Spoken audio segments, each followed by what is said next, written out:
শুভেচ্ছা এবং স্বাগত জানাচ্ছি। আশা করি সবাই ভালো আছো।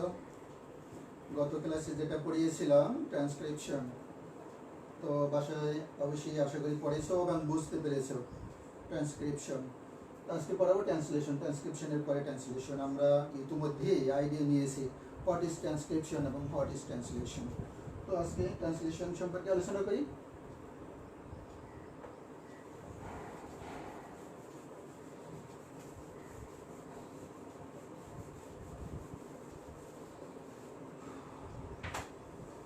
তো আমরা জানি ট্রান্সক্রিপশনটা কি, সেটা একটু জানা দরকার। গত ক্লাসে যদিও দেখেছি ডিএনএ থেকে এমআরএনএ তৈরি হবে, এমআরএনএ থেকে প্রোটিন তৈরি হবে, এটিকে বলে ট্রান্সক্রিপশন।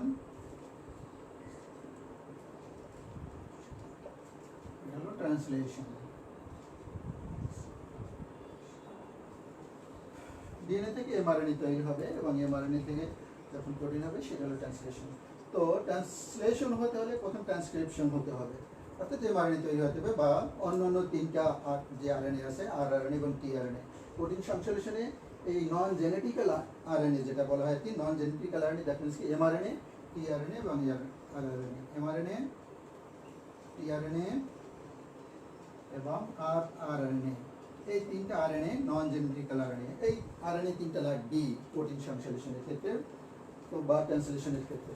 তো ট্রান্সলেশন কোথায় হয় সেই ব্যাপারটা তোমাদের বুঝতে হবে। ট্রান্সক্রিপশন কোথায় হয়, ট্রান্সলেশন কোথায় হয়।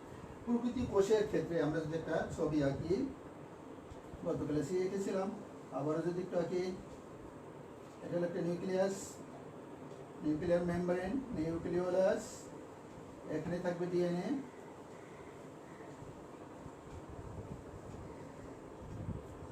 নিউক্লিয়াস, এটা হলো কোষের কোষ, একটা কোষের সাইটোপ্লাজম, এটা হলো cytoplasm.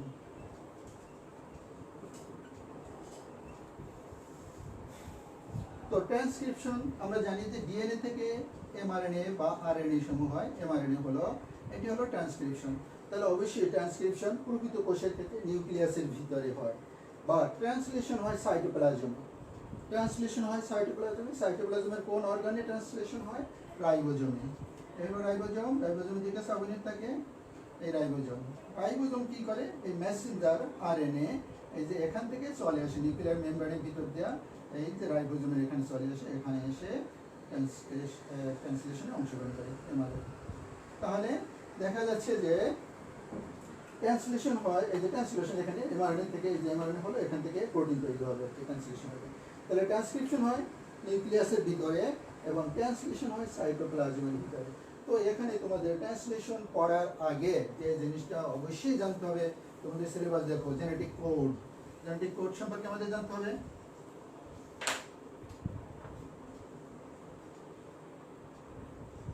Code very very important একটা জিনিস, জেনেটিক কোড। জেনেটিক কোড না হলে ট্রান্সলেশন বোঝা যাবে না। তো হোয়াট ইজ জেনেটিক কোড, এই ব্যাপারটা আমরা যদি এভাবে বলি, কোষের সাইটোপ্লাজমে, খেয়াল করবে কোষের সাইটোপ্লাজমে কোন ধরনের প্রোটিন তৈরি হবে তা কোষের নিউক্লিয়াসে অবস্থিত ডিএনএ দ্বারা নির্দিষ্ট হয়ে থাকে বা নির্ধারিত হয়ে থাকে। আবার বলছি, কোষের সাইটোপ্লাজমে কোন ধরনের প্রোটিন তৈরি হবে সেটা নির্ধারিত হয়ে থাকে কোষের নিউক্লিয়াসে অবস্থিত ডিএনএ দ্বারা। ডিএনএ কিন্তু নিউক্লিয়াসের ভিতরে, সে তার জায়গা চেঞ্জ করছে না। আর সাইটোপ্লাজম তৈরি হবে, প্রোটিন তৈরি হবে সাইটোপ্লাজমের ভিতরে। তো তাহলে যে এখানে যে প্রোটিন তৈরি হবে, কোন ধরনের প্রোটিন তৈরি হবে, কখন কোন প্রোটিন তৈরি হবে সেটা নির্ধারিত হয়ে থাকে ডিএনএ কর্তৃক। তাহলে সেই ডিএনএ কীভাবে এই নির্দিষ্ট কাজটা করে থাকে, তাহলে তার একটা ইনফরমার লাগে। সেই ইনফরমারটা কি ট্রান্সক্রিপশন করে, যে এমআরএনএ তৈরি করে, মেসেঞ্জার আরএনএ, ওই জন্য এর নামই হয়েছে মেসেঞ্জার। সে সংবাদটা বহন করে, ডিএনএ থেকে সংবাদটা বহন করে সাইটোপ্লাজমের রাইবোজোমে চলে আসে। তো এই ডিএনএ যেভাবে সংবাদ পাঠায় সেই সংবাদটা সে ধারণ করে এমআরএনএ। এমআরএনএ সংবাদটা কিভাবে, ডিএনএ থেকে এমআরএনএ সংবাদটা কিভাবে ধারণ করে আমরা জানি। এমআরএনএ বা আরএনএতে 4টা নাইট্রোজেন বেজ আছে, অ্যাডেনিন, গুয়ানিন, সাইটোসিন এবং ইউরাসিন। এই 4টা নাইট্রোজেন বেজ, এই 4টা নাইট্রোজেন বেজের এমআরএনএ বা আরএনএ এই চারটা নাইট্রোজেন বেজের যে কোনো তিনটা নাইট্রোজেন বেজ একত্র করে ডিএনএ যে সংবাদটা পাঠায় সেই সংবাদটা ধারণ করতে পারে। আবার বলছি এমআরএনএ তার যে চারটা নাইট্রোজেন বেজ আছে সেই চারটা নাইট্রোজেন বেজের যে কোনো তিনটা নাইট্রোজেন বেজ, যেমন AUG এরকম হতে পারে, AUG, এই তিনটা নাইট্রোজেন বেজ, এই তিনটা নাইট্রোজেন বেজ একত্র করে, আবার ইউ এরকম হতে পারে, এটা ডাবল মানে ট্রিপল হতে পারে, একই নাইট্রোজেন বেজ এরকম হতে পারে আর কি। এইভাবে তিনটা বেজকে একত্র করে ডিএনএ যে সংবাদটা পাঠায় সেই সংবাদটা ধারণ করতে পারে। তাহলে যে এমআরএনএর এই তিনটা নাইট্রোজেন বেজ যে ডিএনএ কর্তৃক প্রেরিত সংবাদ মানে ধারণ করতে পারে, সেই তিনটা নাইট্রোজেন বেজকে বলা হয় জেনেটিক কোড। জর্জ গ্যামো এটা আবিষ্কার করেন। আবার বলছি জর্জ গ্যামো 1956 সালে এটা আবিষ্কার করেন জেনেটিক কোড। আবার বলছে এমআরএনএ যে চারটা নাইট্রোজেন বেজ আছে সেই চারটা নাইট্রোজেন বেজের যে কোনো তিনটা নাইট্রোজেন বেজ এক অ্যামাইনো অ্যাসিডের ক্ষেত্রে এক একটা নাইট্রোজেন বেজের দরকার হবে বা একাধিক নাইট্রোজেন বেজের দরকার হবে। তো ওই তিনটা নাইট্রোজেন যে কোনো তিনটা নাইট্রোজেন বেজকে একত্র করে একটা সংবাদ ধারণ করতে পারে, যে ডিএনএ যে সংবাদটা পাঠাবে ওই সংবাদ যে ধারণ করতে পারে যে জেনেটিক কোডগুলো, যে মানে যে বেজগুলো, সেগুলোকে বলা হয় জেনেটিক কোড। তো এই হলো জেনেটিক কোড। তো জেনেটিক কোডের কি বৈশিষ্ট্য? টোটাল জেনেটিক কোড আছে 64টি। এই ব্যাপারটা বোঝা গিয়েছে। ট্রান্সক্রিপশন এখানে, ট্রান্সলেশন এখানে হবে। তো জেনেটিক কোড লাগবে প্রোটিন সংশ্লেষণের ক্ষেত্রে, জেনেটিক কোডের সাহায্য লাগবে। কীভাবে লাগবে সেটা আমরা ধাপে ধাপে দেখবো। জেনেটিক কোড টোটাল কোষের ভিতরে 64টি জেনেটিক কোড আছে। কতটি জেনেটিক কোড আছে নির্দিষ্ট, এটা কিন্তু 64টি জেনেটিক কোড আছে। এটা সব প্রাণীর ক্ষেত্রে, একটা হাতির ক্ষেত্রেও 64টি জেনেটিক কোড আছে, একটা ব্যাকটেরিয়ার ক্ষেত্রেও 64টি জেনেটিক কোড আছে, বা একটা ভাইরাসের ক্ষেত্রে 64টি জেনেটিক কোড রয়েছে। তো জেনেটিক কোড হলো 64টা।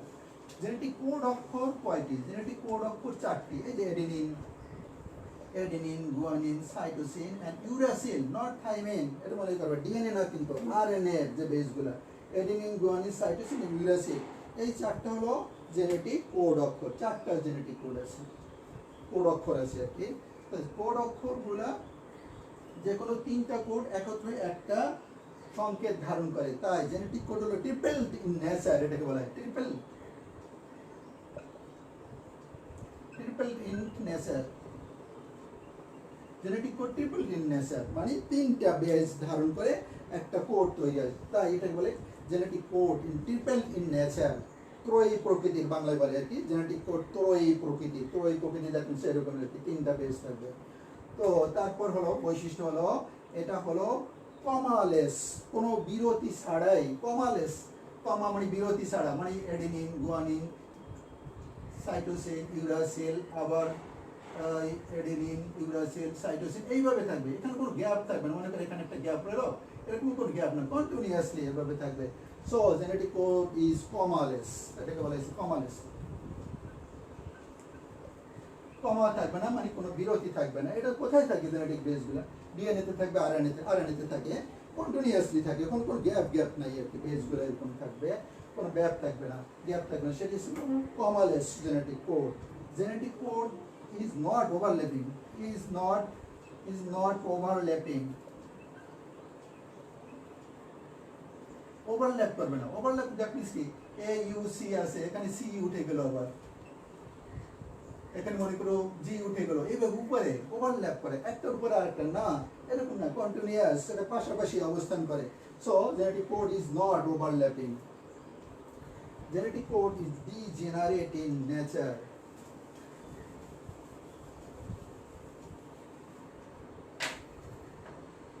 Code is degenerate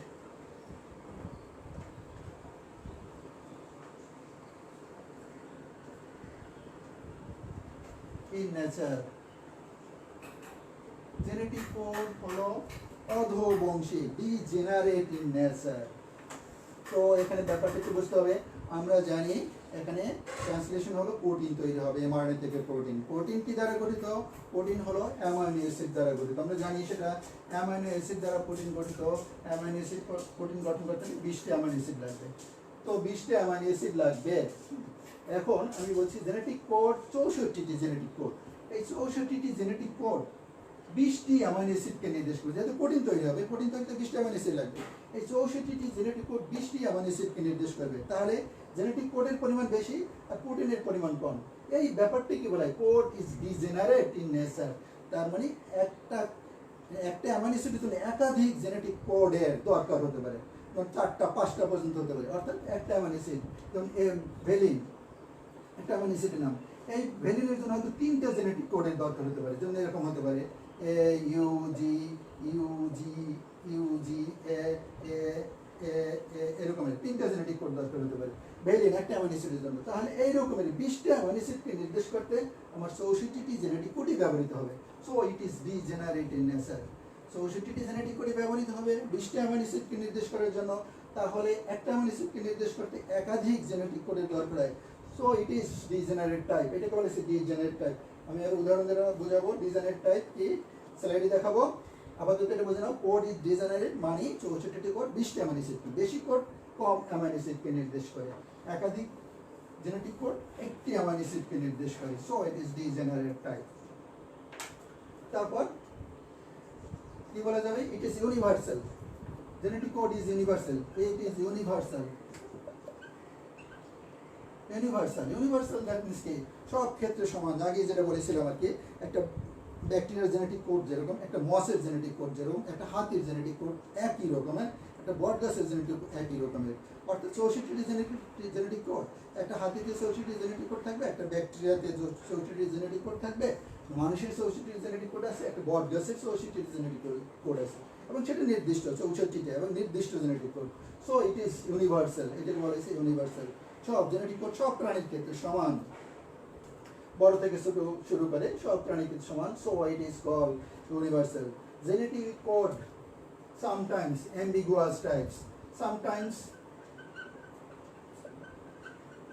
it is ambiguous, ambiguous, ambiguous type. Sometimes it is ambiguous type. Ambiguous type that means হলো hesitation, দ্বিধাদ্বন্দ্ব, কনফিউশন, বুঝতে অসুবিধা হয়। সামটাইমস কখনো কখনো, সব সময় না, কখনো কখনো এটা অ্যাম্বিগুয়াস টাইপের হয়ে থাকে, হেজিটেশনের পরে। কিভাবে সেটা হেজিটেশন হয়?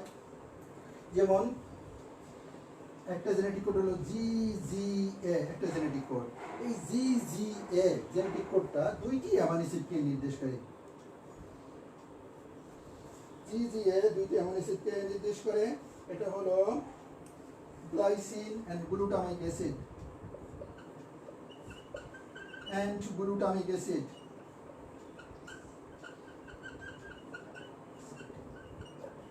একটা জেনেটিক কোড 2টি অ্যামাইনো অ্যাসিডকে নির্দেশ করে।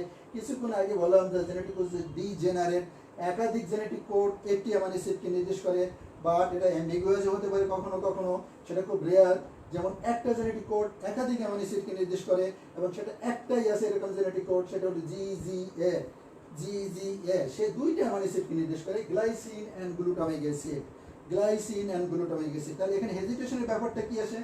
এই যে GGA যখন জেনেটিক কোডটা আসবে এমআরএনএ এর ক্ষেত্রে, এখানে তো এইভাবে থাকবে সাজানো GGA।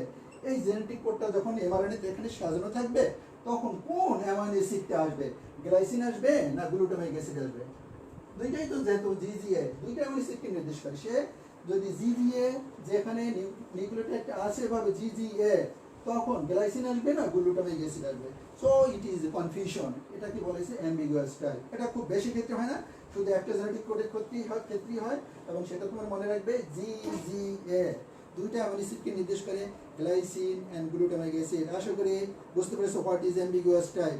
অ্যাম্বিগুয়াস টাইপ হলো একটা জেনেটিক কোড যখন একাধিক অ্যামাইনো অ্যাসিডকে নির্দেশ করে। তো একাধিক অ্যামাইনো অ্যাসিডকে নির্দেশ করতে পারলে কি হবে? GGA, গ্লাইসিন এবং গ্লুটামিক অ্যাসিড, এখানে এই সংকেত দেখে, এটা তো সাইটোপ্লাজমে থাকে, গ্লাইসিন গ্লুটামিক অ্যাসিড অ্যামাইনো অ্যাসিডগুলো সাইটোপ্লাজমে ভাসতে থাকে। তো কোন অ্যামাইনো অ্যাসিড আসবে? টিআরএনএ বহন করে নিয়ে আসে। কোন অ্যামাইনো অ্যাসিডকে? ট্রান্সফার আরএনএ, টিআরএনএ এই অ্যামাইনো অ্যাসিডগুলোকে বহন করে নিয়ে আসবে। কোন অ্যামাইনো অ্যাসিডকে নিয়ে সে বহন করে নিয়ে আসবে? গ্লাইসিনকে বহন করে নিয়ে আসবে না গ্লুটামিক অ্যাসিডকে বহন করে নিয়ে আসবে? এটা একটা কনফিউশন হয়। এই ব্যাপারটাকে বলেছে ambiguous type. Genetic code is sometimes ambiguous type. মনে রাখতে হবে যে অ্যাম্বিগুয়াস জেনেটিক কোডটা হলো GGA।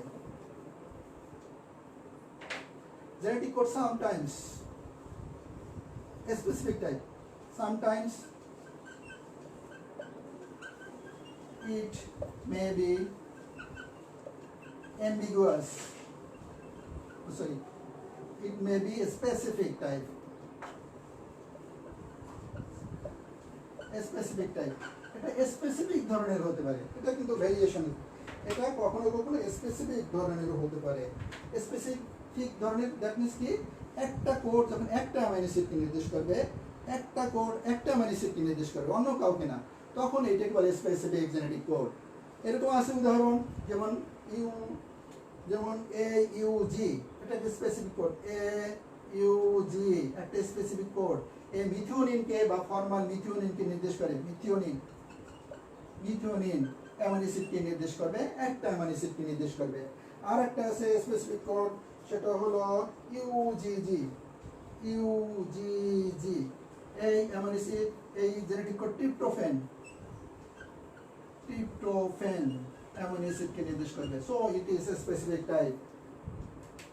এই দুইটা, এটাও নির্দিষ্ট, কিন্তু এই জিনিসগুলো মনে রাখতে হবে। স্পেসিফিক জেনেটিক কোড কয়টি? দুইটি। স্পেসিফিক জেনেটিক কোড দুইটি, একটা হলো AUG, এটাকে কিন্তু সূচনাকারী কোডনও বলা হয়। সূচনাকারী কোডন দ্যাট মিন্স প্রোটিন সংশ্লেষণ সূচনা করতে হলে প্রথম যে কোডটা লাগবে সেটা হলো AUG, এটাকে সূচনাকারী কোডন বলে। ইট ইজ সূচনাকারী কোডন মানে initiation codon and specific codon also. আর একটা হলো স্পেসিফিক কোডন UGG। ইউজিজি কি কাকে নির্দেশ করে? ট্রিপ্টোফ্যানকে নির্দেশ করে। আর এওজি কি কাকে নির্দেশ করে? মিথিওনিন বা ফর্মাল মিথিওনিন, একটা অ্যামাইনো অ্যাসিড আর কি। মিথিওনিন হলো আদিকোষের ক্ষেত্রে, আর প্রকৃতি কোষের ক্ষেত্রে ফর্মাল মিথিওনিন বলা হয়। AUG এবং UGG, এটা সেজন্য লেখা আছে sometimes it may be specific type, এটা কখনো কখনো স্পেসিফিক ধরনেরও হতে পারে। সেই স্পেসিফিক জেনেটিক কোড দুইটা, AUG এবং UGG। এই হলো বৈশিষ্ট্য। আরেকটা বৈশিষ্ট্য, ডিজেনারেসির ব্যাপারটা important. Almost all of the degeneracy, almost all of the degeneracy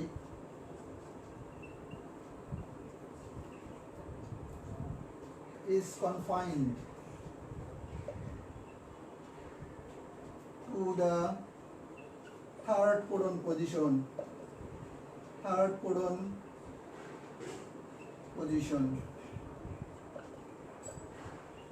এই যে ডিজেনারেসিটা কেন হয়? অলমোস্ট অল অফ দ্য ডিজেনারেসি তো আসি যে 20টা অ্যামাইনো অ্যাসিডের জন্য 64টি জেনেটিক কোড মনে রাখতে হবে। সেই যে ডিজেনারেসির ব্যাপারটা, এটা নির্ভর করে কিসের উপর? Almost all of the degeneracy is confined to the third codon position. Third codon কি? মনে করি AUG, হ্যাঁ, এটা 5 প্রাইম থেকে 3 প্রাইম থেকে কাজ, 5 প্রাইম টু 3 প্রাইম যদি কাজ করে, তাহলে এর 1 নম্বর পজিশন, 2 নম্বর পজিশন, 3 নম্বর পজিশন, কোডের 3 নম্বর পজিশন। তো কি বলছে? Almost all of the design is confined to the third codon. এই কোডন পজিশনের কারণে অ্যান্টিকোডনের সাথে তার একটা কি হয়, একটা মিল হয় না আর কি, সেটাকে এই জন্য এটাকে বলেছে almost all of the design is confined to the third codon position. এটা আমি দেখাবো ওভেল হাইপোথিসিসের ক্ষেত্রে। এই থার্ড কোডনের কারণে ডিজেনারেসিগুলো হয়ে থাকে, তাহলে ডিজেনারেসি হতো না থার্ড কোডনের কারণে। আবার মনে রাখবে, থার্ড কোডনের কারণে। আর অ্যান্টিকোডনের তার বিপরীত, অ্যান্টিকোডনের 1 নম্বর পজিশন, আর কোডনের হলো 3 নম্বর পজিশন। থার্ড কোডনের অবস্থানের কারণে এটা ডিজেনারেসি হয়ে থাকে। সেটাকে বলেছে অলমোস্ট অল অফ দ্য ডিজেনারেসি, মানে প্রায় সব ডিজেনারেসি নির্ভর করে থার্ড কোডনের উপরে, থার্ড কোডন পজিশনের উপরে। তো এই হলো বৈশিষ্ট্য। আরেকটা বৈশিষ্ট্য বলা যায় এর প্রান্ত আছে। দ্যাট মিনস কি, জেনেটিক কোড একটা নির্দিষ্ট প্রান্ত থেকে কাজ শুরু করে, নির্দিষ্ট প্রান্তে যে শেষ হয়। যেমন এখানে দেখানো হলো 5 প্রাইম থেকে কাজ শুরু করে 3 প্রাইম এ শেষ হবে, অর্থাৎ 3 প্রাইম থেকে শেষ হবে 5 প্রাইমে দেওয়া শুরু হবে, এরকম আর কি। মানে 5 প্রাইম টু 3 প্রাইমে সে কাজ শুরু করে জেনেটিক কোড। সো এর প্রান্ত আছে, জেনেটিক কোডের এইভাবে প্রান্ত আছে। তো এগুলো হলো জেনেটিক বৈশিষ্ট্যগুলো আমাদের মনে রাখতে হবে। তো জেনেটিক কোড 64টি। এখানে আরেকটা কথা বলা দরকার, ঠিকই আছে, প্রোটিন সংশ্লেষণের সময় এই 64টি কোডই দরকার হয়। তার ভিতরে 61টি কোডকে বলা হয় অ্যাক্টিভ, মানে সক্রিয়। 61টি কোড সক্রিয়, আর 3টি কোড যে আছে সেটাকে বলা হয় নন সেন্স কোডন, ইনঅ্যাক্টিভ বলে, নন sense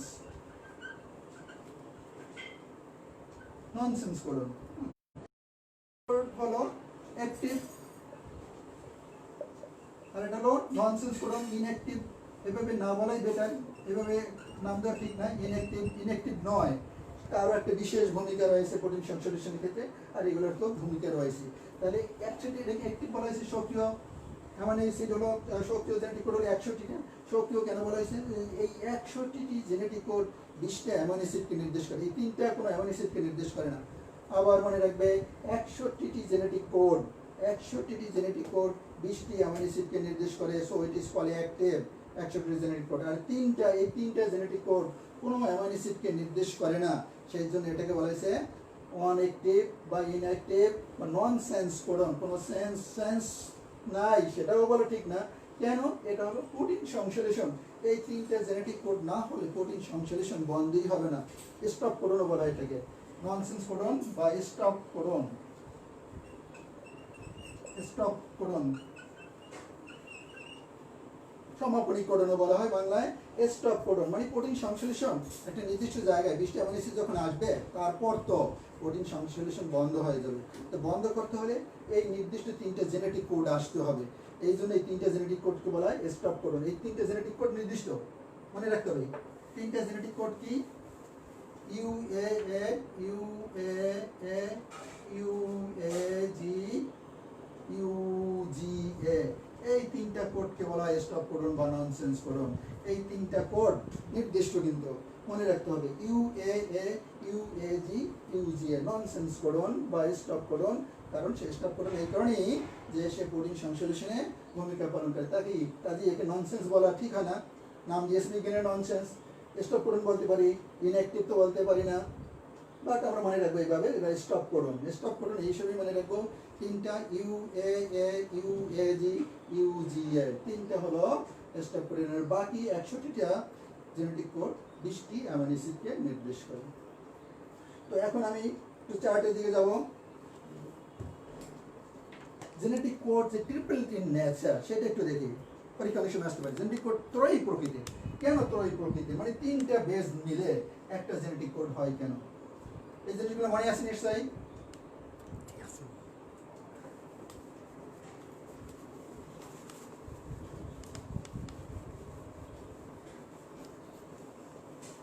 triple in nature, genetic code triple in nature. 3টা জেনেটিক কোড, 3টা বেস মিলে একটা জেনেটিক কোড হয়। তো স্লাইডে দেখা যাচ্ছে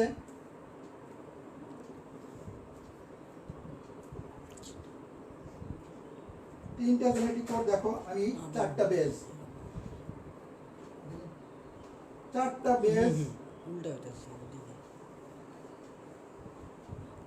দেখা যাচ্ছে।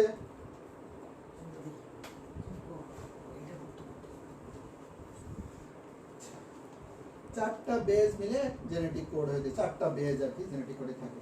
তো আমি যদি ধরি যে 4টা বেজ আছে, অ্যাডেনিন, গুয়ানিন, সাইটোসিন, ইউরাসিল। তো একটা কোডের জন্য যদি একটা বেজ হয়, একটা কোডের জন্য যদি একটা বেজ নির্দিষ্ট থাকে, তাহলে কয় সিঙ্গেল কোড ফরওয়ার্ডস AGCU। এই 4টা জেনেটিক কোড 4টা অ্যামাইনো অ্যাসিডকে নির্দেশ করতে পারবে। কিন্তু আমার তো অ্যামাইনো অ্যাসিড আছে 20টা অ্যামাইনো অ্যাসিডকে নির্দেশ করতে হবে।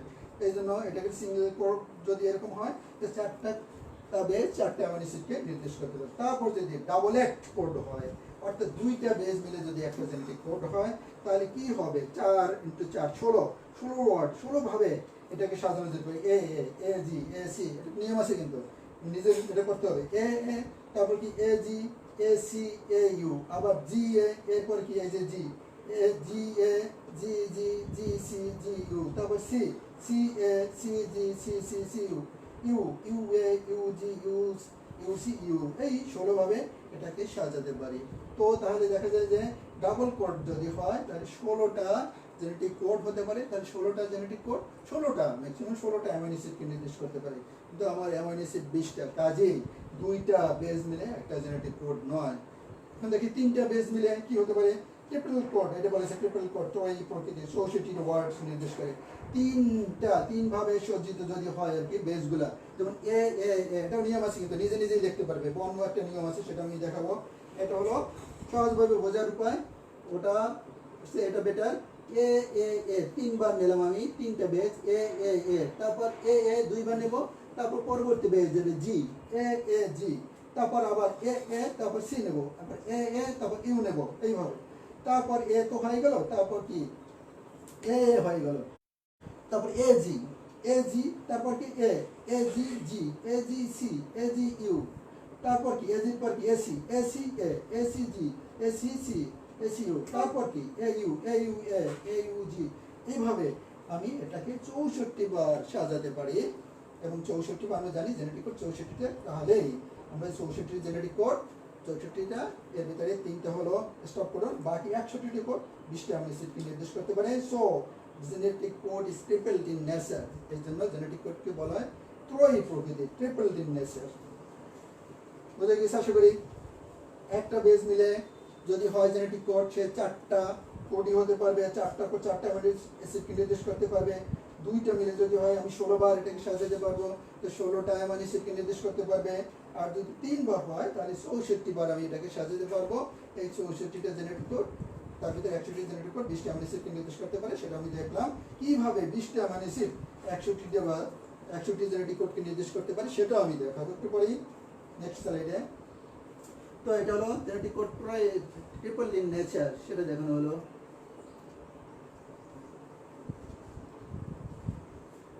এরপর দেখো যেটা বললাম আর কি, 64টা বা 61টা জেনেটিক কোড 20টি অ্যামিনো অ্যাসিডকে নির্দেশ করতে পারে। স্লাইড দেখা যাচ্ছে নিশ্চয়ই? তো এখানে কি আছে, আমার অ্যামিনো অ্যাসিড হলো 20টা, সেই 20টা অ্যামিনো অ্যাসিডকে নাম মনে রাখতে হবে। যেমন একটা লিস্ট দেখানো হলো এখানে, লিউসিন, সেরিন, আর্জিনিন, 3টা অ্যামিনো অ্যাসিড। প্রত্যেকটা অ্যামিনো অ্যাসিডের 6টি বিভিন্ন সংকেত দরকার, অর্থাৎ 6টা জেনেটিক কোড দরকার। আবার বলছে এই 3টা অ্যামিনো অ্যাসিডের জন্য লিউসিন, সেরিন এবং আর্জিনিন, আর্জিনিনের জন্য 6টা জেনেটিক কোড দরকার হয়, প্রত্যেকটার জন্য 6টা। এটাই তো ডিজেনারেসি। একটা অ্যামিনো অ্যাসিডের জন্য একাধিক 6টা পর্যন্ত হতে পারে জেনেটিক কোড দরকার, সেটি হলো ডিজেনারেসি। এটা ডিজেনারেসির একটা উদাহরণ আর কি। লিউসিন, সেরিন, আর্জিনিন 6টা বিভিন্ন সংকেত দ্বারা, বিভিন্ন সংকেত আপনি জেনেটিক কোড দ্বারা নির্দিষ্ট। তারপর ভ্যালিন, থ্রিওনিন, অ্যালানিন, গ্লাইসিন এবং প্রোলিন, 5টা অ্যামিনো অ্যাসিড। এই 5টা অ্যামিনো অ্যাসিড প্রত্যেকটার জন্য 4টা জেনেটিক কোড দরকার। আবার বলছে valine, proline, valine, threonine, alanine, glycine এবং প্রোলিন, সবগুলো অ্যামিনো অ্যাসিডের নাম। এখানে 5টা অ্যামিনো অ্যাসিড, প্রত্যেকটার জন্য 4টা, তার মানে কি 20টা সংকেত এখানে দরকার, প্রত্যেকটার জন্য 4টা সংকেত, 4টা জেনেটিক কোড দরকার। তারপর আছে আইসোলিউসিন, একটা অ্যামিনো অ্যাসিড, এর জন্য 3টা, এই একটা অ্যামিনো অ্যাসিডের জন্য 3টা জেনেটিক কোড দরকার। আইসোলিউসিন, আইসোলিউসিন শুধু একটার জন্য 3টা দরকার, আইসোলিউসিন। তারপর আছে আরো 9টা amino acid, phenylalanine, tyrosine, histidine, glutamine, asparagine, aspartic acid, glutamic acid, lysine এবং সিস্টিন। এখানে 9টা অ্যামিনো অ্যাসিড, এই 9টার প্রত্যেকটার জন্য 2টা জেনেটিক কোড দরকার। তাহলে এটা কি ডিজেনারেসি না? একটা অ্যামিনো অ্যাসিডের জন্য একাধিক 6টা পর্যন্ত হতে পারে। এইগুলো হলো ডিজেনারেসি। এখন হিসাব করি, প্রথম বলা হয়েছিল 3টা, লিউসিন, সেরিন, আর্জিনিন, প্রত্যেকটার জন্য 6টা বিভিন্ন সংকেত দরকার, তাই 3টার জন্য 6টা সমান 18টা দরকার হবে। পরবর্তীতে 5টার জন্য, প্রত্যেকটার জন্য 4টা, 4 5 20টা। পরবর্তীতে একটার জন্য 3টা সংকেত, 3টা। পরবর্তীতে 9টার জন্য 2টা, 18টা। যোগ দিলে কত হয়? 59। এইগুলো যোগ করলে 59টা জেনেটিক কোড, 59টি জেনেটিক কোড। বাট আমার তো 64টি দরকার। তো 59টি জেনেটিক কোড আমরা কিছুক্ষণ আগে পড়লাম। স্পেসিফিক কোড আছে 2টি, কি কি? AUG এবং UGG স্পেসিফিক কোড। এই স্পেসিফিক কোডগুলো স্পেসিফিক তো নির্দিষ্ট, একটা হলো মিথিওনিনের জন্য, আরেকটা হলো ট্রিপ্টোফেনের জন্য। মিথিওনিন, ট্রিপ্টোফেন এখানে নাই, সেই জন্য 2টা, 59 যোগ 2 স্পেসিফিক কোড, তাহলে যোগ দিলে হলো 61টা। এই 61টা জেনেটিক কোড অ্যামাইনো অ্যাসিডকে নির্দেশ করবে 20টা। আর বলো আমরা 64টা জেনেটিক কোড কীভাবে হলো, স্টপ কোডন যে 3টা, সেটা যোগ দিলে 64টা। এই 64টা জেনেটিক কোডই আমার দরকার হয়ে থাকে। তো এটা হলো জেনেটিক কোড ডিজেনারেট ধরনের, সেটা একটা প্রমাণ। জেনেটিক কোড ডিজেনারেট ধরনের, প্রমাণ করে দেখো। That is the proof. List করতে হবে, লিস্টে হলো নামগুলো, 20টা অ্যামিনো অ্যাসিডের নাম মনে রাখতে হবে, কয়টা অ্যামিনো অ্যাসিড কয়টা জেনেটিক কোড দ্বারা নির্দিষ্ট হয় সেটা মনে রাখতে হবে। এভাবে হিসাব করে দেখালাম যে এখানে দেখো 59টা পাওয়া যাচ্ছে। আমরা জানি 2টা হলো স্পেসিফিক কোড, সেই 2টা যোগ দেবো, 61টা হবে। আর স্টপ কোডন হলো 3টা, 64টা জেনেটিক কোড। এই 64টা জেনেটিক কোডে তোমার দরকার হয় কোডিং সংশ্লেষণের ক্ষেত্রে। এরপর দেখি কোড ডিকশনারি বলে একটা কথা আছে। আচ্ছা, ওবেল হাইপোথিসিসটা একটু না পরে দেখি, ঠিক আছে, দেখি এটাই দেখে নেই।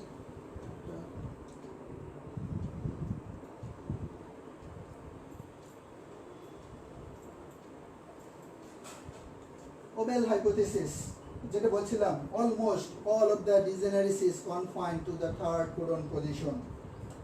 যে একটা বৈশিষ্ট্য বলছিলাম যে ডিজেনারেসি কেন হয়, কোডনের থার্ড যে বেসটি আছে সে বেসটির অবস্থানের কারণে।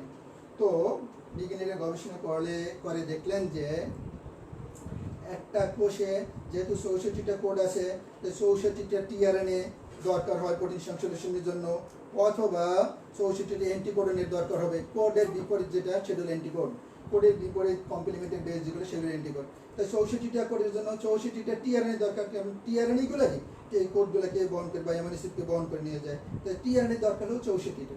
অথবা এটাও হতে পারে যে 20টা অ্যামিনো অ্যাসিডের জন্য কোষে 20টা টিআরএনএ থাকা দরকার।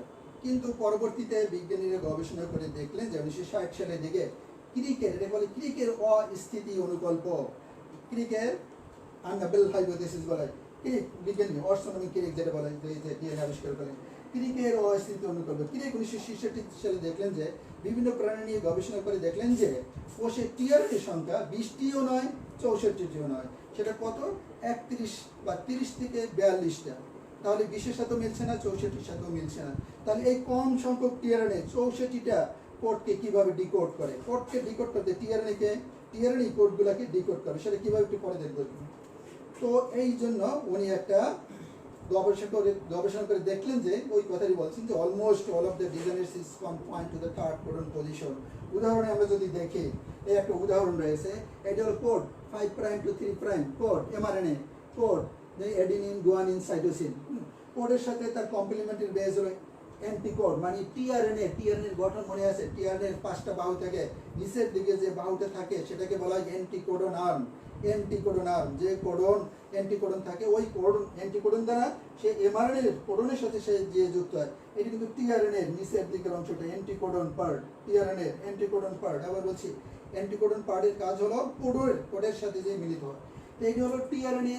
এটা কিন্তু উল্টাভাবে কাজ করে 3 প্রাইম টু 5 প্রাইম। এটা হলো কোড হলো 5 প্রাইম টু 3 প্রাইম। আগে বললাম কোডের প্রান্ত আছে 5 প্রাইম টু 3 প্রাইম কাজ করে, আর অ্যান্টিকোড 3 প্রাইম টু 5 প্রাইম কাজ করে। তো হলো এখানে 3টা বেস অ্যাডিনিন গুয়ানিন সাইটোসিন, এটাকে যদি নাম্বারিং করি 1 2 3, 3 নাম্বার পজিশন। এই সাইটোসিন অ্যান্টিকোডন কার সাথে গুয়ানিন এর সাথে মিলতে পারে, গুয়ানিন সাইটোসিনের সাথে অ্যাডিনিন ইউরাসিলের সাথে মিলতে পারে। এটা তো স্বাভাবিক, কোড অ্যান্টিকোড স্বাভাবিক কমপ্লিমেন্টারি বেস তৈরি হলো। বাট এটা অস্বাভাবিক হতে পারে। কেন অস্বাভাবিক হবে? এই যে অ্যান্টিকোডনের পেজটা, এটা কিন্তু এই কোডের সাথে সমান্তরাল না, এটা একটু বক্র হয়ে এসেছে। এই যে দেখো এই অংশটা এটা বেশি বক্র, এই অংশটা এর সাথে সমান্তরাল নয়। এই 3 নম্বর পজিশন, এখানে অ্যান্টিকোডনের 1 নম্বর পজিশন সমান্তরাল নয়। তো সমান্তরাল নয় বলে কি বলছেন যে এই যে অ্যান্টিকোডন সে কি করতে পারে, তার নর্মাল যে কোড আছে সেই কোডের বাহিরে অন্যের সাথে যাইয়া কি বন্ধন তৈরি করতে পারে। যে গুয়ানিন সাইটোসিনের সাথে 3টা বন্ধনের দ্বারা যুক্ত হয়েছে, এই গুয়ানিন সাইটোসিনের সাথে বন্ধন তৈরি না করে অন্যের সাথেও বন্ধন তৈরি করতে হবে। যেমন এই নিচের উদাহরণটা, গুয়ানিন ইউরাসিলের সাথে ডাবল বন্ড দ্বারা যে যুক্ত হয়েছে। তাহলে কি হলো, একটি অ্যান্টিকোডন 2টা কোডকে নির্দেশ করছে, এই হলো সি একটা এবং ইউ একটা। একটি অ্যান্টিকোডন জি নির্দিষ্ট, এই জি 2টা কোডকে নির্দেশ করছে, একটা সি একটা ইউ, 2টা কোডকে নির্দেশ করছে। কোড তো আমরা জানি 64টা, টিআরএনএ হলো কম, এখানে তো টিআরএনএ অ্যান্টিকোড যে টিআরএনএ, তা 32টা বা 42টা টিআরএনএ যেটা সে 64টা টিআরএনএ এভাবে নির্দেশ করতে পারে। অর্থাৎ একটি অ্যান্টিকোডন একাধিক কোডকে নির্দেশ করতে পারে। কেন? আর এই কারণে যে তার এই গঠনটা, অ্যান্টিকোডনের যে টিআরএনএর অ্যান্টিকোডন যে আর্মটা আছে, এই গঠনের 1 নম্বর পজিশন আর কোডের 3 নম্বর পজিশন সমান্তরাল নয়। মানে একটা ওবেল অস্থিতি, ওবেল কথার অর্থ হলো অস্থিতি। ওবেল কোনো বিজ্ঞানীর নাম না, বিজ্ঞান কিন্তু গ্রিক। ওবেল হলো অস্থিতি, অনুকল্প অস্থিতি, মানে এটা স্থির না, এটা এর সাথে জোর করতে পারে, বাট এটা এই বন্ধনটা ভেঙেও যেতে পারে, সে অন্যের সাথেও জোর তৈরি করতে পারে, যেমন ইউর সাথে এখানে জোর তৈরি করছে। আরেকটা উদাহরণ দেখো, এখানে ইউ হলো অ্যান্টিকোডন, সে স্বাভাবিকভাবে এর সাথে জোর তৈরি করবে, কমপ্লিমেন্টারি বেস তৈরি করবে, বা এটা যে অ্যান্টিকোডন পজিশন এটা এর সাথে জোর না করে সে কি জির সাথেও ট্রিপল বন্ড দ্বারা, এখানে এডিনের সাথে ডাবল বন্ড দ্বারা, এখানে জির সাথে সে ট্রিপল বন্ড দ্বারা জোর তৈরি করলো। দ্যাট ইজ একটা অ্যান্টিকোড একাধিক কোডকে ডিকোড করে, একটা অ্যান্টিকোড একাধিক কোডকে ডিকোড করে। এই যে এখানে একটা অ্যান্টিকোড 2টা কোড, একটা অ্যান্টিকোড 2টা কোডকে ডিকোড করলো। So genetic code is degenerate ধরনের এবং সেটা নির্ভর করে থার্ড কোডন পজিশনে। এটার আরো উদাহরণ আছে,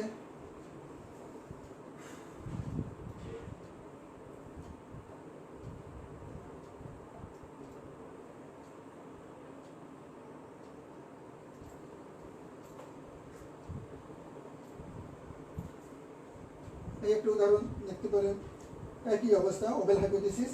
এখানে এসে অ্যান্টিকোড আই আর কোড হলো সি, 3 নম্বর পজিশন। এটা হলো 1 2 3 আর এটা হলো 1 2 3 উল্টা। এটা হলো 5 প্রাইম থেকে 1 2 3 অ্যান্টিকোডের 1 2 3 আর কোডের হলো 1 2 3 এদিক থেকে যাবে আর কি। তো এই ইনোসিন এটা একটা ব্যতিক্রমী বেজ আর কি, আরএনএ একটা বেজ। এই ইনোসিন সেই সাইটোসিনের সাথে নরমালি ডাবল বন্ড দ্বারা যুক্ত হয়। বা ইনোসিন সে ইউরাসিনের সাথেও বন্ধন তৈরি করতে পারে, আবার ইউরোসিন সে এডিনিনের সাথেও বন্ধন তৈরি করতে পারে। তাহলে দেখা যায় একটা অ্যান্টিকোড 3টা কোডের সাথে বন্ধন তৈরি করলো। সো জেনেটিক কোড ডিজাইনের ধরনের, এবং এটা নির্ভর করে থার্ড কোডন পজিশনের জন্য। That is wobble hypothesis and it is created by Crick 1966 সালে এই কাজটা করেছেন। তো এখন আমরা বুঝতে পারছি what is the degeneracy of genetic code এবং কোথায় সেটা নির্ভর করে।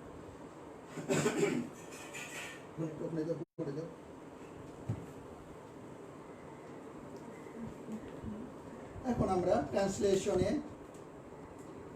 যেতে পারি। জেনেটিক কোডের সম্পর্কে আমরা আইডিয়া নিলাম। জেনেটিক কোড সম্পর্কে আলাদা প্রশ্ন হবে পরীক্ষায়, very very important. Translation genetic code লাগবে। ট্রান্সলেশনে কি কি লাগে? ট্রান্সলেশন তো বলেছি এমআরএনএ থেকে প্রোটিন তৈরি হবে।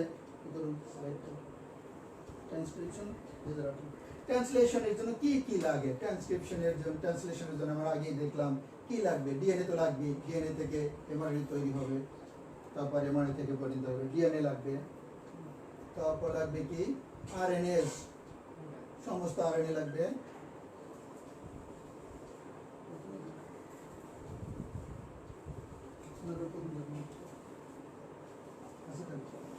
আরএনএস মানে সমস্ত টিআর, 3টা টিআরএনএ লাগবে। তারপর কি লাগবে? অ্যামাইনো অ্যাসিড ছাড়া কি প্রোটিন হবে? অ্যামাইনো অ্যাসিড লাগবে। অ্যামাইনো অ্যাসিড, সমস্ত অ্যামাইনো অ্যাসিড মানে 20টা অ্যামাইনো অ্যাসিড লাগবে। তারপর লাগবে রাইবোজোম। প্রোটিন সংশ্লেষণ কোথায় হয়? রাইবোজোমে হয়। কোষের সাইটোপ্লাজমে রাইবোজোমে প্রোটিন সংশ্লেষণ হয়। এনজাইম লাগবে, রিঅ্যাকশন হয় বিভিন্ন এনজাইমস লাগবে। তারপর লাগবে বিভিন্ন প্রোটিন ফ্যাক্টর লাগে, প্রোটিন ফ্যাক্টর। তারপর লাগে কি লাগে? এটিপি লাগে, জিটিপি লাগে। তারপর লাগে এটিপি, জিটিপি লাগে, অ্যাডিনিন ট্রাইফসফেট, গুয়ানিন ট্রাইফসফেট, এগুলো লাগবে। আর লাগে কি ম্যাগনেসিয়াম আয়ন লাগে। এগুলো হলো নেসেসারি ফর প্রোটিন সিনথেসিস। তো ডিএনএ লাগবে, আমরা বুঝতে পারি। আরএনএস, 3টা আরএনএ ভূমিকা পালন করবে প্রোটিন সংশ্লেষণের জন্য, তা নাহলে প্রোটিন সংশ্লেষণের হবেই না। আরএনএর কাজই হলো প্রোটিন সংশ্লেষণে ভূমিকা রাখা। এটা কিন্তু জেনেটিক আরএনএ নয়, it is non genetic RNA.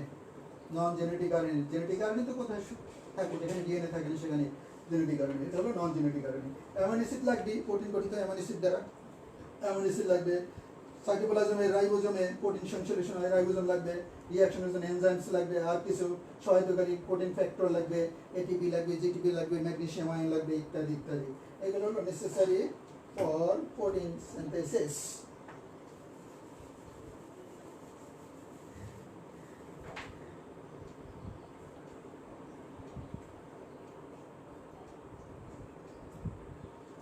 Protein সংশ্লেষণ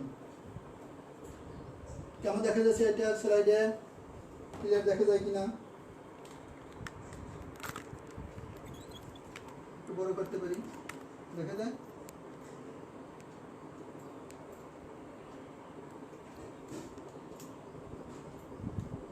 আচ্ছা, এরকম থাকুক। এটা হলো প্রোটিন সংশ্লেষণ। দেখো নিউক্লিয়ার মেমব্রেন, এই উপরে দিকে হলো নিউক্লিয়াস, এটা হলো নিউক্লিয়ার মেমব্রেন, এটা হলো নিউক্লিয়ার পোর, ছিদ্র।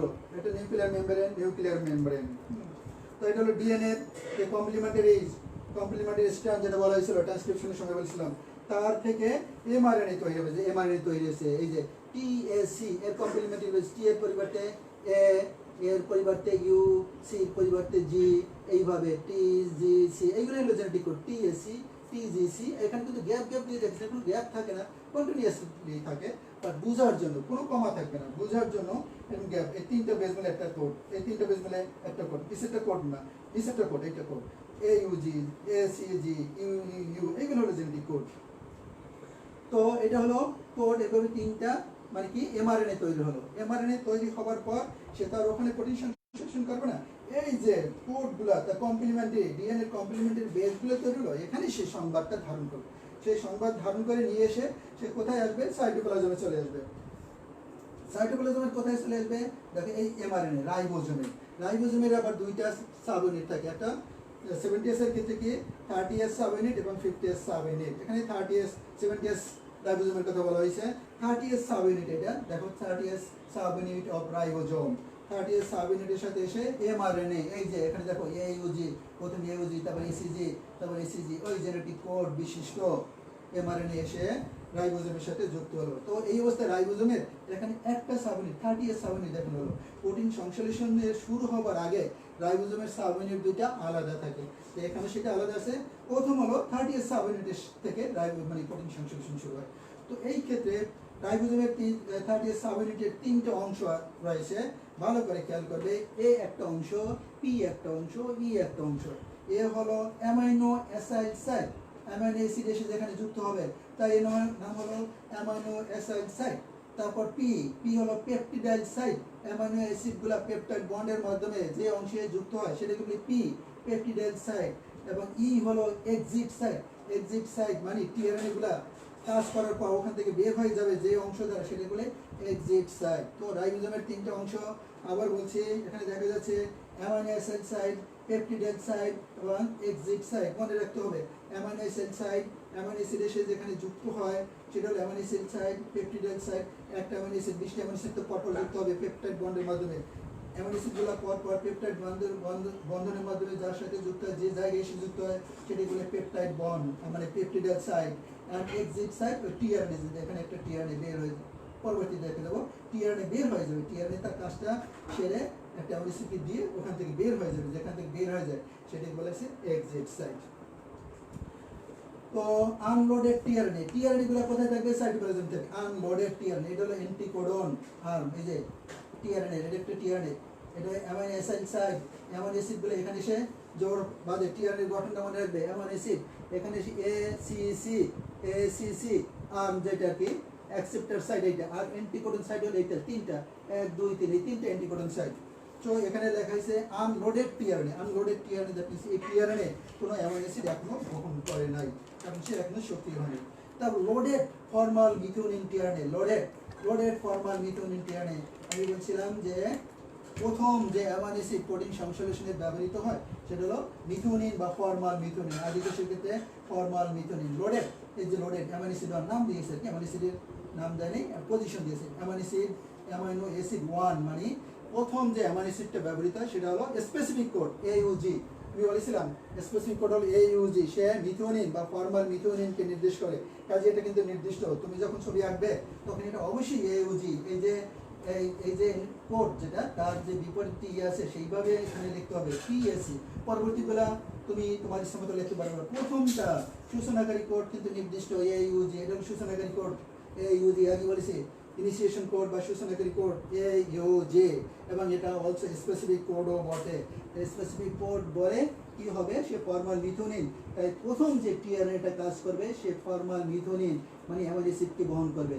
তাহলে তার অ্যান্টিকোডন, এই যে অ্যান্টিকোডন লুপ কি হবে? এর কমপ্লিমেন্টারি বেস AUG, যে কমপ্লিমেন্টারি বেস কি হবে USC।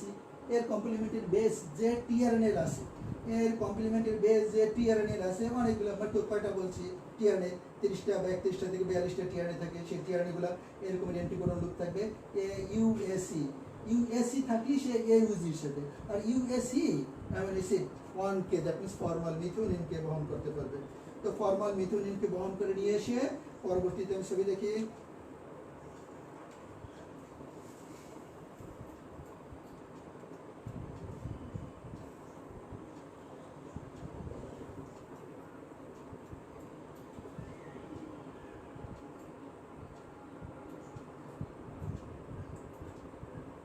আচ্ছা এই পর্যন্ত যাই, নিচে যাই আর কি।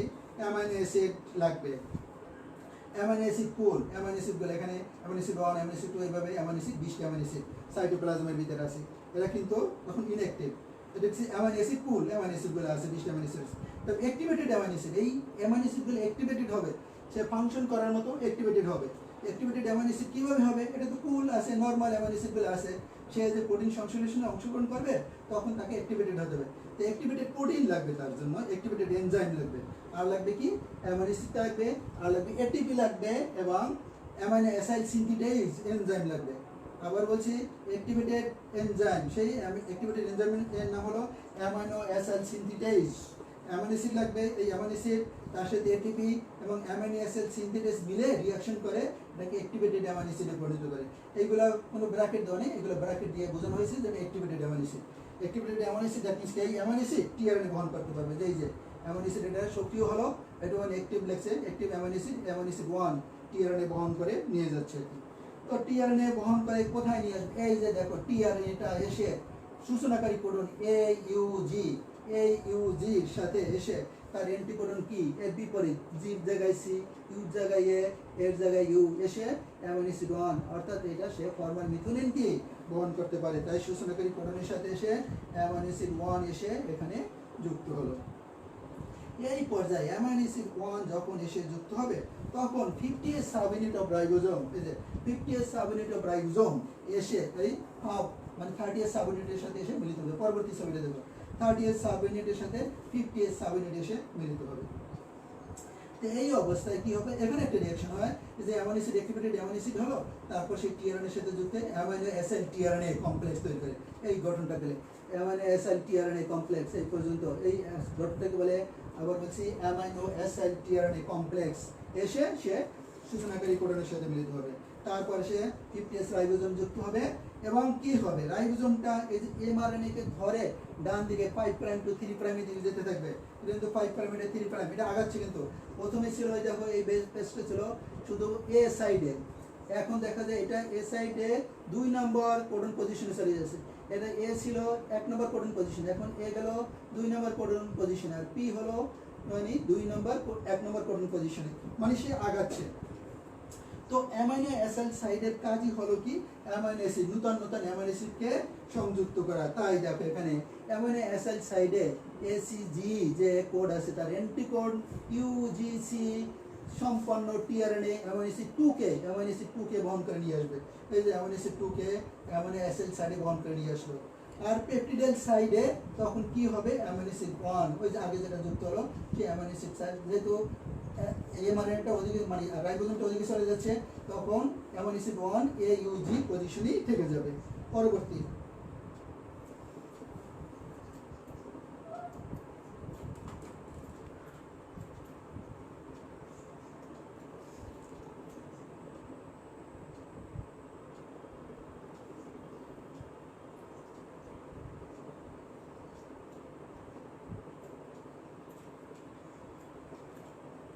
এখানে যে রিঅ্যাকশনের কথা বলেছিলাম যে amino acid activated amino acid হয়, অ্যামাইনো অ্যাসিড, তারপর এটিপি লাগবে, এনজাইম অ্যামাইনো অ্যাসিড সিনথেটাইজ, যেটা বলছিলাম activated amino acid synthetase enzyme. এটা গঠন করবে কি একটা কমপ্লেক্স তৈরি করে amino acid adenylate amino acid adenosine monophosphate enzyme complex তৈরি করে, আর তৈরি করে পাইরোফসফেট, তারপর অ্যাক্টিভেটেড হয়। পরবর্তী ধাপে এই যে দেখো রাইবোজোমটা আরো সামনের দিকে আগাচ্ছে, রাইবোজোমটা সামনের দিকে আগাচ্ছে। তাই এইবার কিন্তু 3 নম্বর পজিশনে এটা চলে গেলে অ্যামাইনো অ্যাসিড সাইড, 2 নম্বর পজিশনে পেপটিডাল সাইড, এক্সিট সাইডে ই রয়ে গেল। তো এই পর্যায়ে 3 নম্বর পজিশনে অ্যামাইনো অ্যাসিড সাইড যেহেতু এসে আরেকটা টিআরএনএ এর যে অ্যান্টিকোডন আছে ইউ এর অ্যান্টিকোডন এ এরকম অ্যান্টিকোডন যে টিআরএনএ আছে সেই টিআরএনই অ্যামাইনো অ্যাসিড 3 কে বহন করে নিয়ে আসবে, অ্যামাইনো অ্যাসিড 3 কে অ্যামাইনো অ্যাসিড সাইডে বহন করে নিয়ে আসলো। তারপর পেপটিডাল সাইডে কি হলো? দেখো পেপটিডাল সাইডে ওই যে 2 নম্বর অ্যামাইনো অ্যাসিড 2 ছিল, আর কি ছিল AUG তে ছিল অ্যামাইনো অ্যাসিড 1। এই পর্যায়ে অ্যামাইনো অ্যাসিড 1, এই যে অ্যামাইনো অ্যাসিড 1 কি হবে? Amino acid 1 tRNA amino acid 1 কি দিয়ে সে এখান থেকে চলে যাচ্ছে, আর অ্যামাইনো অ্যাসিড কি হবে 1, অ্যামাইনো অ্যাসিড 1 এসে অ্যামাইনো অ্যাসিড 2 এর সাথে উপরে এসে অ্যামাইনো অ্যাসিড 1 যুক্ত হবে। ভালো করে খেয়াল করবে, অ্যামাইনো অ্যাসিড টিআরএনএর কাজ শেষ হলো, টিআরএনএর কাজ শেষ হলে অ্যামাইনো অ্যাসিড 1 কি হবে? অ্যামাইনো অ্যাসিড 1 এসে যে পেপটিডাল সাইডে অ্যামাইনো অ্যাসিড 2 এর সাথে পেপটাইড বন্ডের মাধ্যমে এসে যুক্ত হবে অ্যামাইনো অ্যাসিড 1, মানে অ্যামাইনো অ্যাসিড 1 সবার উপরে থাকবে, 20টা অ্যামাইনো অ্যাসিড 20 নম্বর অ্যামাইনো অ্যাসিডটা সবার নিচে থাকবে। এইভাবে হবে কিন্তু টিআরএনএ অ্যামাইনো অ্যাসিড 1 কি দিয়ে সে চলে যাবে। আবার টিআরএনএ 2 অ্যামিনো অ্যাসিড 2 কে দিয়ে সে চলে যাবে, টিআরএনএ অ্যামিনো অ্যাসিড 3 কে দিয়ে টিআরএনএ চলে যাবে। তো এইভাবে পেপটিডাইল ট্রান্সফারেজ মানে পেপটিডাইল পেপটাইড বন্ডের মাধ্যমে অ্যামিনো অ্যাসিড 2 এর সাথে অ্যামিনো অ্যাসিড 1 এসে যুক্ত হলো। এখানে যুক্ত হয়, এখানে কি লাগে, এখানে জিটিপি লাগে, কিছু প্রোটিন ফ্যাক্টর লাগে, টিউ টিএস এরকম প্রোটিন ফ্যাক্টর লাগে। আর এই যে এখানে লাগে, এখানে 30 সাবইউনিটের সাথে 50 সাবইউনিটের মিলনের জন্য জি ফ্যাক্টর বলে একটা প্রোটিন আছে, জি ফ্যাক্টর লাগে 30 সাবইউনিটের সাথে 50 সাবইউনিট মেলার জন্য। তো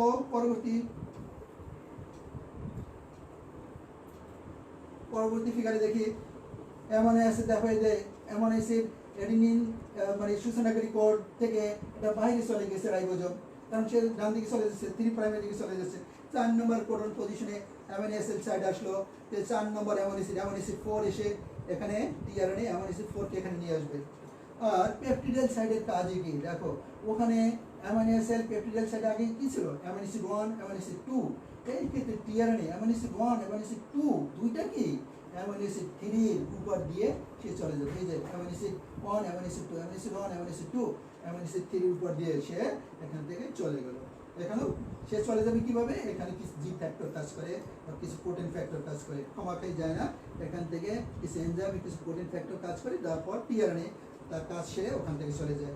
তো এই পেপটাইড বন্ডের মাধ্যমে অ্যামাইনো অ্যাসিড 3 এর সাথে এসে অ্যামাইনো অ্যাসিড 1 এই যে দুইটা আছে অ্যামাইনো অ্যাসিড 1 অ্যামাইনো অ্যাসিড 2 এসে যুক্ত হবে। আর অ্যামাইনো অ্যাসিড 4 তো বোঝাই যাচ্ছে পরবর্তী ফিগারে কি হচ্ছে। পরবর্তী ফিগারে দেখি এই যে 5 নম্বর পজিশনে চলে গেল, অ্যামাইনো অ্যাসিড 5 এসে অ্যামাইনো অ্যাসিড সাইডে যুক্ত হলো। পেপটিডাইল সাইডে কি হবে, ওই যে amino acid 1 amino acid 2 amino acid 3 exit side দিয়ে যে টিআরএনএ বের হয়ে যাচ্ছে, সে কি করবে, এই তিনটে অ্যামাইনো অ্যাসিডকে অ্যামাইনো অ্যাসিড 4 এর মাথায় amino acid 1 amino acid 2 amino acid 3 এসে এর সাথে যুক্ত করে পেপটাইড বন্ডের সাথে যুক্ত করে এই যে টিআরএনএ এখান থেকে বের হয়ে যাবে। তাহলে এইভাবে পর্যায়ক্রমে 20টি অ্যামাইনো অ্যাসিড মানে নিচের দিকে থাকবে, এই যে এখানে থাকবে নিচের দিকে থাকবে সবচেয়ে মানে শেষের যে অ্যামাইনো অ্যাসিড 20, আর উপরে থাকবে যে অ্যামাইনো অ্যাসিড 1, এইভাবে amino acid 1 amino acid 2 amino acid 3 এইভাবে যুক্ত হতে থাকবে। এইভাবে 20টি অ্যামাইনো অ্যাসিড যখন হয়ে যাবে তখন প্রোটিন সংশ্লেষণ শেষ হবে। বা প্রোটিন সংশ্লেষণ শেষ হবে যদি ওই যে তিনটা স্টপ কোডনের কথা বললাম ইউএএ ইউএজি ইউজিএ যদি এখানে এমআরএনএতে না থাকে, তাহলে এগুলো চলতেই থাকবে। এটা তখন একটা বৃহৎ অণু তৈরি হবে, যেটা জীবের দেহের ভিতরে অস্বাভাবিকতা সৃষ্টি তৈরি হবে, অস্বাভাবিকতা তৈরি হবে। তো এটা হচ্ছে জেনেটিক কোড, একটা সূচনাকারী কোডন, যে কোনো তিনটা কোডন একটা কোডন আসলেই আর টিআরএনএ এসে ওর সাথে যুক্ত হতে পারে, কারণ ওই কি স্টপ কোডন কোনো টিআরএনএ কে নির্দেশ করে না, তার কোনো অ্যান্টিকোডন নেই, কাজেই কোনো টিআরএনএ আসবে না। টিআরএনএ না আসলে কোনো অ্যামাইনো অ্যাসিড আসবে না, অ্যামাইনো অ্যাসিড না আসলে প্রোটিন সংশ্লেষণ হবে না। এবং এখানে কি হবে, ওই যে স্টপ কোডনের সাথে আরো দুটো ফ্যাক্টর কাজ করে, R1 এবং R2 ফ্যাক্টর এসে কাজ করে প্রোটিন সংশ্লেষণকে শেষ করে দেয় এবং এটা এখান থেকে বের হয়ে যায়, প্রোটিনটা ওখান থেকে বের হয়ে যায়।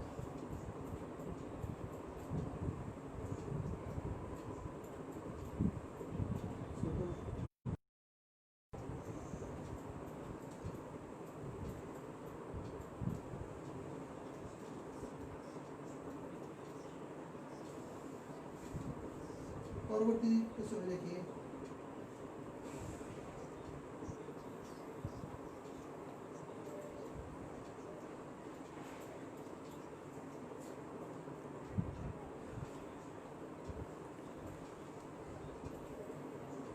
প্রোটিন সংশ্লেষণ হয়ে গেল। আবার একটু দেখি, এটা অন্যভাবে একটু দেখি। 30 সাবইউনিট রাইবোজোমের 30 সাবইউনিট প্লাস হলো ইনিশিয়েশন সাইট, যেখান থেকে প্রোটিন সংশ্লেষণ শুরু হবে, এমআরএনএ আর টার্মিনেশন সাইট, এখান থেকে প্রোটিন সংশ্লেষণ শেষ হবে। এটা রেখা আকারে দেখানো হলো। তারপর হলো 50 সাবইউনিট, প্রথম 30 সাবইউনিট এসে যুক্ত হলো, তারপর হলো 30 প্লাস 50 সাবইউনিট 70 রাইবোজোম এখানে শুরু হলো। গ্রোইং পলিপেপটাইড চেইন, এই যে মানে অ্যামাইনো অ্যাসিড 1 অ্যামাইনো অ্যাসিড 2 এসে যুক্ত হতে আছে, এবং এই পলিপেপটাইড চেইন মানে প্রোটিন অ্যামাইনো অ্যাসিডগুলো পরপর যুক্ত হলে সেটাকে পলিপেপটাইড বলা হয়। কি পলিপেপটাইড, এই পলিপেপটাইডটা বড় হচ্ছে, যে চিকন জায়গাটা দেখা যাচ্ছে আস্তে আস্তে বড় হবে। এখানে দেখা যায় তার চেয়ে একটু বড় হলো, পরবর্তীতে তার চেয়ে একটু বড় হলো, এরকমই আর কি এখানে দেখানো হয়েছে। দেখো এই যে প্রোটিনগুলা বড় হয়ে পেঁচিয়ে যাচ্ছে, প্রোটিন বড় হলো, প্রোটিন শেষ, প্রোটিন মানে এখানে শেষ হয়ে গেল, প্রোটিন সংশ্লেষণ শেষ হয়ে গেল। এই যে প্রোটিনগুলো এখানে বেরোলো কমপ্লিট পলিপেপটাইড চেইন, এই যে complete polypeptide chain disintegrating mRNA, integrating না ডিসইন্টিগ্রেটিং, এটা নষ্ট হয়ে যায়, এমআরএনএটা খন্ড খন্ড হয়ে যায়, ডিসইন্টিগ্রেটিং এমআরএনএ আর কি released and dissociated ribosome subunit, dissociated আলাদা হয়ে গেল, 30s এবং 50s সাবইউনিটগুলো আলাদা হয়ে গেল রাইবোজোম, এবং এখানে কমপ্লিট প্রোটিন তৈরি হলো, কমপ্লিট পলিপেপটাইড চেইন তৈরি হয়ে গেল, that is translation and protein synthesis. এগুলো আজকে তোমাদের পড়া ভেরি ভেরি সারা জীবনের জন্য ইম্পর্টেন্ট। এদিকে দাও একটু।